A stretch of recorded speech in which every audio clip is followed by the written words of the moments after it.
We need our police to focus on the important job they are doing. We need our hospitals focused on the COVID-19 response. Preparing our state to respond to COVID-19 means minimising alcohol-related problems in our community. The restrictions will be implemented for a minimum 2-week period and will be reviewed can be reviewed or altered or extended at any time. These restrictions are not intended to stop people from having a responsible drink. Right now, I don't want alcohol-related problems to be stretching our police force and putting more pressure on our hospital system.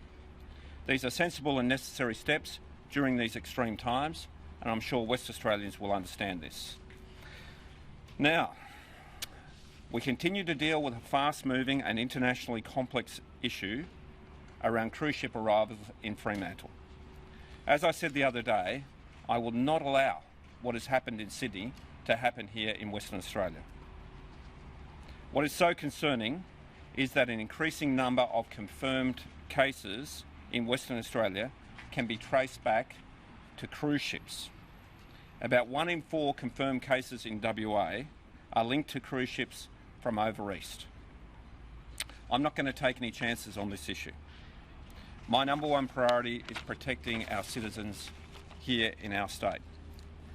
Yesterday, the Magnifica cruise ship left Fremantle after refuelling. However, overnight, I've been advised the Dubai government has told the ship it won't be allowed to dock in Dubai. The ship then headed back to Fremantle and, under our direction, is being held offshore at anchor.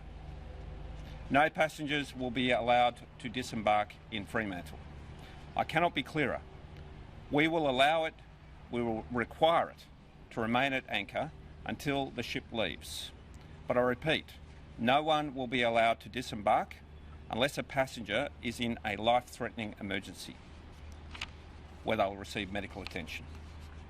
Last night, we were advised that the Artania cruise ship, which was due to arrive at Fremantle for refuelling only, is now reporting illness on board. The latest advice I have is that around 25 passengers and crew have reported respiratory symptoms.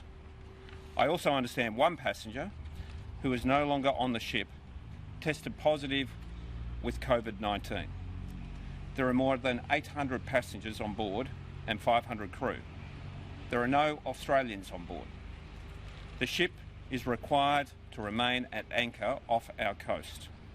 Last night, the ship requested assistance with health assessments and COVID-19 testing. Health Department officials are now on board providing medical checks and testing. We'll receive that advice later today. I've been in contact with the federal government, as has the Police Commissioner, for immediate assistance to deal with these 2 cruise ships. We have seen what has happened in Sydney Harbour. It was a complete and utter disaster.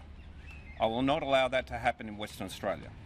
There are no circumstances where we will allow passengers or crew to wander the streets in our state.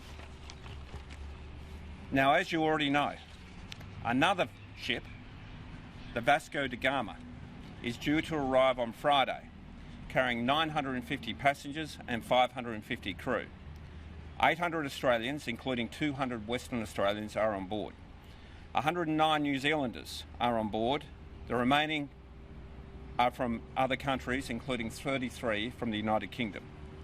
We are currently determining with the Commonwealth if some of the international passengers are in fact permanent residents of Australia.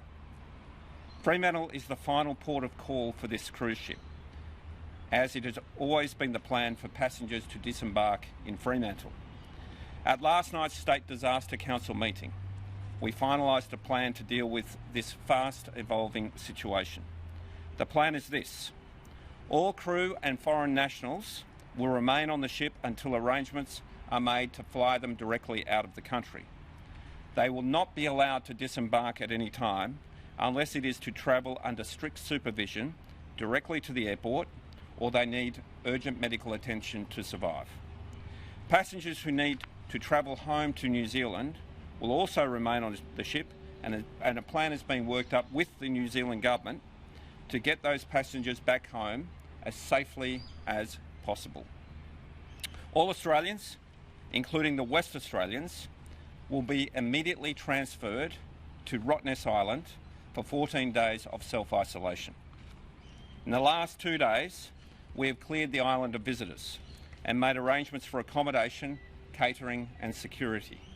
We're exercising the Rottnest option now for 2 reasons. 1, to protect the safety of the Australian passengers, and 2, to protect the West Australian community from any possible transmission from this cruise ship. This is an evolving situation and it is rapidly changing. I know there is a blame game going on in New South Wales at the moment. I'm not interested in playing those games.